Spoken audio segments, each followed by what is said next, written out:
خو تاریخ شاهدي ورکوي چې دا ولس غلامي نه مني. له هر بم وروسته یو اتل راپورته کېده، له هر شهادت وروسته یو سنګر غښتلی کېده. د کلي، جومات، غر او شنې دښتې ټولې د مبارزې سیمې شوې. زموږ زړونه زخمی شول خو ایمان مو پیاوړی شو.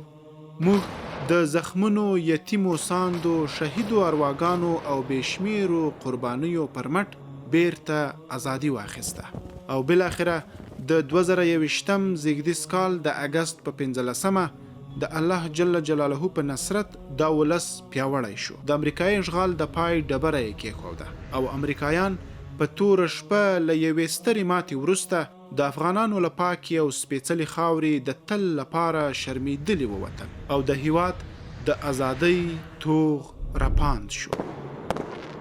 د یادولو ده تاریخ به دا توره دوره هیره نه کړي، نه بګرام، نه ګوانتانامو، توره بوره او نه شینډنډ. د امریکا اشغال به زموږ د وینو پر پاڼه ثبت پاتې وي او موږ یو وار بیا د نړۍ سترګو ته وښودله چې افغانان غلامي نه قبلوي.